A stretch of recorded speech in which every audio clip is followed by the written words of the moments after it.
एक नाम जिसे सुनकर कभी मुंबई कांप उठती थी। एक ऐसा इंसान जो पुलिस की फाइलों में मोस्ट वांटेड था और अंडरवर्ल्ड में किंग। कहते हैं उसने सिर्फ पैसा नहीं कमाया, उसने डर कमाया। आज की इस वीडियो में हम जानेंगे दाऊद इब्राहिम की पूरी कहानी।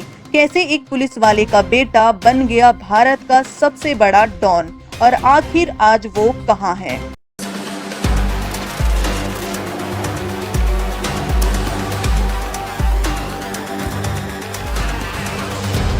दाऊद इब्राहिम का जन्म 1955 में मुंबई में हुआ। उसके पिता पुलिस में थे, यानी घर में कानून था, लेकिन बाहर की दुनिया अलग थी। सालों पहले इब्राहिम के पिता अपनी बीवी के साथ निराले सा बाबा से मिलने गए, जिन्होंने उनसे भविष्यवाणी करते हुए ये कहा था कि उनके 6 बेटे होंगे। उनमें से उनका दूसरा बेटा आगे चलकर बहुत ही फेमस होगा और पैसा वाला आदमी बनेगा, और यह बेटा था दाऊद इब्राहिम। इसीलिए इब्राहिम ने बाकी बच्चों को साधारण स्कूल में भेजा, लेकिन दाऊद के लिए चुना एक इंग्लिश मीडियम स्कूल। लेकिन वक्त का खेल निराला होता है।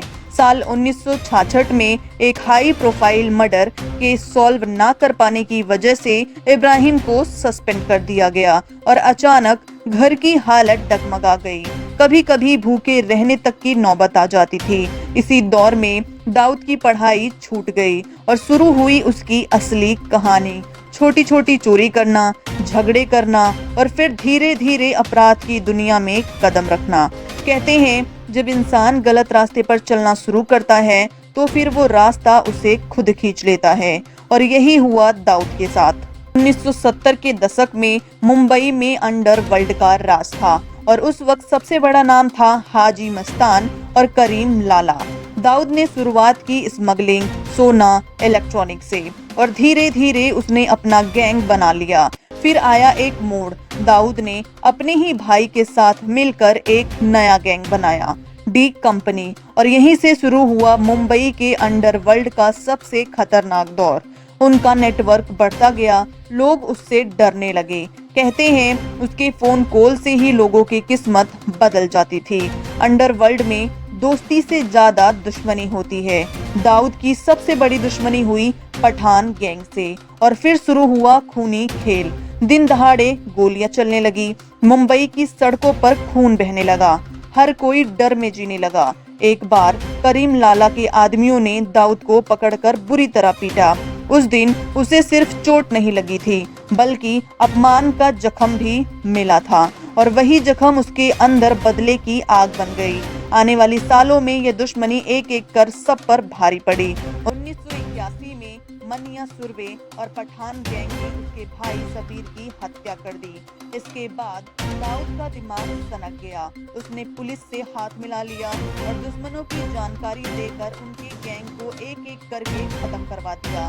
1984 में करीम लाला के भतीजे कदम खान को उसने 19 गोलियां दागकर मौत के घाट उतार दिया, और 2 साल बाद करीम लाला के भाई अब्दुल रहीम खान को भी मरवा दिया। अब पूरा अंडरवर्ल्ड उसके कब्जे में था। दाऊद ने मुंबई, गुजरात और दमन के तटों से इलेक्ट्रॉनिक, ड्रग्स और गोल्ड स्मगलिंग पर कब्जा कर लिया। फिर आया वो दिन जिसने पूरे देश को हिला दिया। 12 मार्च 1993 मुंबई में एक के बाद एक 12 बम धमाके हुए। 300 से ज्यादा लोगों की मौत हो गई, हजारों लोग घायल हो गए।